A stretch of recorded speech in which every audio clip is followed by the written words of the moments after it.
Assalamualaikum warahmatullahi wabarakatuh. Yang saya hormati kepada Bapak Mirza selaku dosen Mekanika Bahan.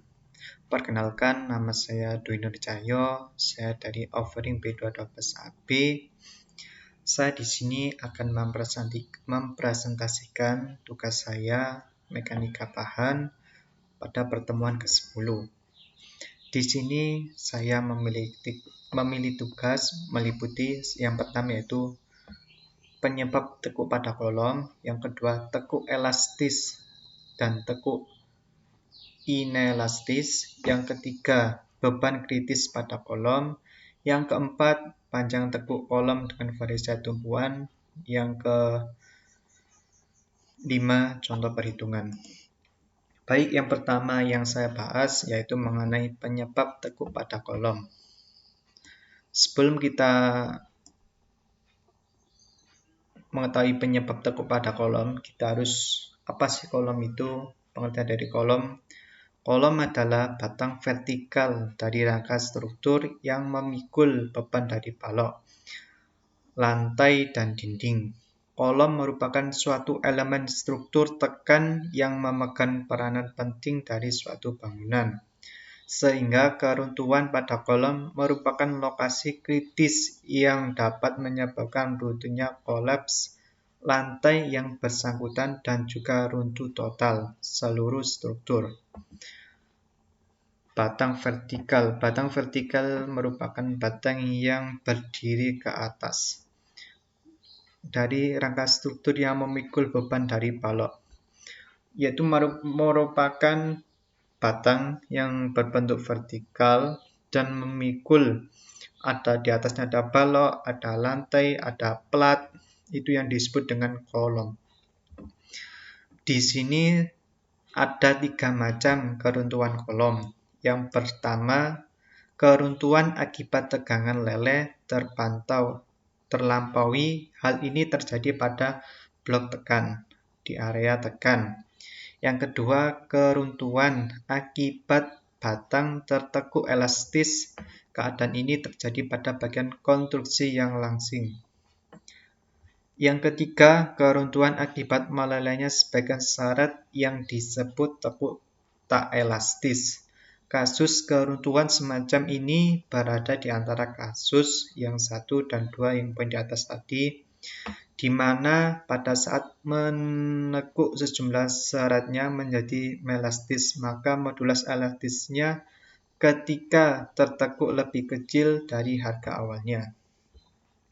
Ada beberapa jenis kolom. Yang pertama yaitu ada kolom pendek keruntuhan akibat tegangan leleh terlampaui. Dari gambar di atas ini dirumuskan bahwa kekuatan tekan kolom pendek dengan tulangannya longitudinal. Dengan rumus ini yang merupakan kekuatan meleleh dari kolom pendek, yang FC ini kekuatan beton silinder standar berumur 28 hari. AG ini merupakan luas beton.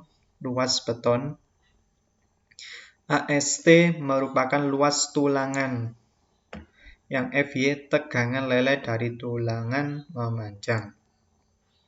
Yang kolom panjang yang kedua, analisis pada kolom panjang dibagi atas analisa terhadap 2 faktor yang terjadi pada elemen tekan tersebut, yaitu tekuk Euler. Beban tekuk kritis untuk kolom yang ujungnya sendi disebut sebagai beban tekuk Euler yang dinyatakan dalam rumus di bawah ini, seperti ini. Dengan rumus ini dapat diprediksikan bahwa apabila suatu kolom menjadi sangat panjang, beban yang dapat menimbulkan tekuk pada kolom menjadi semakin kecil menuju 0. Sebaliknya untuk yang kolom pendek. Selanjutnya akan menjelaskan mengenai tekuk kolom elastis. Menurut persamaan Euler yang dikemukakan oleh Lambert Stahl tahun 1974, Beban kritis kolom diturunkan dari persamaan pelenturan sebuah batang lurus yang semuanya secara tetap elastis, hingga tekuk terjadi tetapi tidak terjadi tekuk lokal. Batang tersebut memiliki dukungan sederhana pada ujung-ujungnya dan diberi gaya aksial tekan sentris.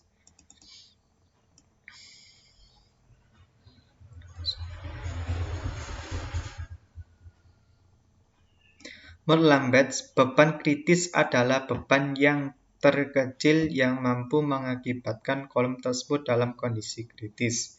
Kondisi dapat terjadi bila defleksi merupakan lanjutan berkelengkungan sehingga nilai N sama dengan 1. Dengan demikian, beban kritis untuk kolom yang berujung sendi-sendi. Seperti di bawah ini rumusnya, LK ini merupakan panjang tekuk. Bila masing-masing persamaan 1.1 ini dibagi dengan luas penampang batang A, yaitu jadilah rumus seperti ini. Persamaan 1.3 memperlihatkan dengan jelas kapasitas pikul beban suatu kolom selalu berbanding balik dengan kuadrat panjang tekuk sebanding dengan modulus elastis, material, dan momen inersia penampang.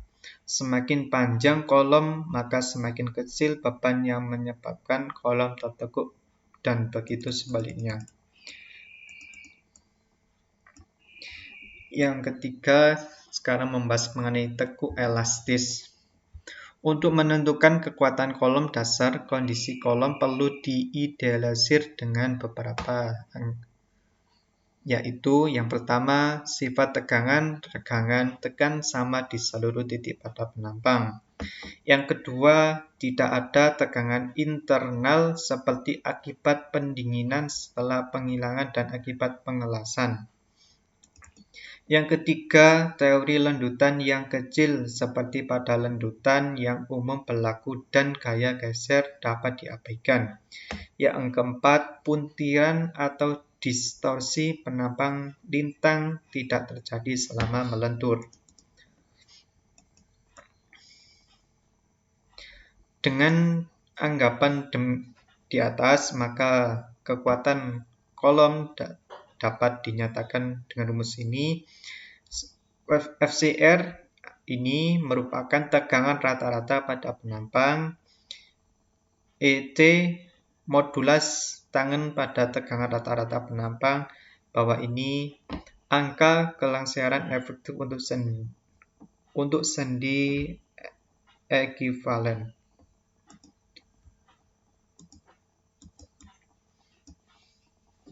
Ini merupakan grafik perbandingan modulus elastis dengan modulus tangen. Selanjutnya akan membahas tentang beban kritis pada kolom. Beban kritis suatu balok yang dikenai tekanan aksial adalah nilai gaya aksial yang hanya cukup mempertahankan batang dalam kondisi sedikit terdefleksi dan biasanya ditonasikan dengan BCR. Peralihan antara kondisi stabil dan kondisi tidak stabil terjadi pada gaya aksial, khusus yang disebut beban kritis kolom, PCR. Rasio panjang kolom terdapat jari-jari, minimum penampang melintang kolom disebut kelangsingan kolom, dan tidak berdimensi apabila suatu kolom adalah bebas berputar pada ujung-ujungnya. Maka tekukan akan terjadi pada suatu sumbu di mana jari-jari adalah minimum. Jika kolom mempunyai luas penampang tetap ditumpu di kedua ujungnya dan dikenai tekanan aksial, beban kritis kolom langsing dapat menyebabkan tekukan dinyatakan dengan rumus seperti ini, di mana E adalah modulus elastisitas, I adalah momen luasan minimum penampang melintang terhadap sumbu yang melalui titik barat, L merupakan panjang kolom, dan KL adalah panjang efektif kolom yang tergantung pada efisiensi tekuk K. Selanjutnya akan membahas mengenai tipe tumpuan ujung kolom atau variasi tumpuan. Yang pertama ada tumpuan sendi-sendi. Yang dimaksud dengan tumpuan sendi-sendi dapat disimbolkan seperti gambar di bawah ini, yang bawahnya berbentuk bulat sendi dan atasnya sendi, itu yang disebut tumpuan sendi-sendi. Dengan rumus beban kritis seperti ini, panjang efektivitas ini, dan faktor panjang efektifnya kolom ideal. Yang kedua ada kolom jepit bebas. Kolom jepit bebas. Kolom jepit ini di bawahnya itu ada tumpuan jepit, yang di atasnya ada tumpuan bebas. Yang ketiga adalah kolom jepit-jepit. Maksud dari kolom jepit-jepit itu atas bawahnya itu terdapat tumpuan jepit seperti gambar ini dan atasnya ini. Untuk kolom jepit sendi, maksud dari kolom jepit sendi itu yaitu yang bawah tumpuannya jepit dan yang atasnya ada tumpuannya sendi. Begitu juga sebaliknya. Ini merupakan rumus-rumus dari tumpuan ujung kolom. Berikutnya akan membahas mengenai contoh perhitungan.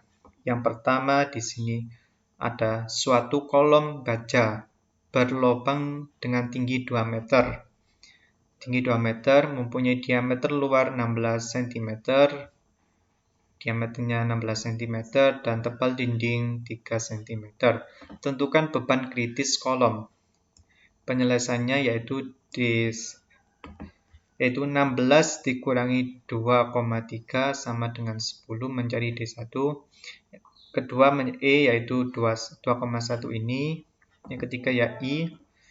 Kita langsung memasukkan rumusnya. D2-nya 16, D1-nya 10 dipangkat 2, 1/4 menjadi 7,6 cm pangkat 4. Yang terakhir kita mencari beban kritis suatu kolom dengan rumus seperti ini. 2,1 ini dapat dari nilai E-nya ini, 7,66 didapat dari nilai satunya ini, 200 ini dapat dari tinggi suatu kolom, sehingga didapatkan hasil seperti ini dengan satuan kilogram. Yang kedua ada contoh yang lebih kompleks daripada contoh yang nomor 1. Di sini menentukan beban kritis dan tegangan kritis. Yaitu soalnya suatu tiang kayu 812 dengan tinggi 1,5 meter, kayu mempunyai modulus elastis lentur 26.000 MPa. Tentukan beban kritis tiang dan tegangan kritis. Penyelesaiannya sama untuk mencari menentukan tegangan kritis yang tadi dan beban kritis tadi. Yang kedua menekan tegangan kritis seperti ini. Bagi A luas penampangnya itu sehingga didapatkan hasil seperti 138,86 Newton. Terima kasih atas perhatiannya. Mohon maaf apabila ada salah kata dari saya. Saya akhiri. Wassalamualaikum warahmatullahi wabarakatuh.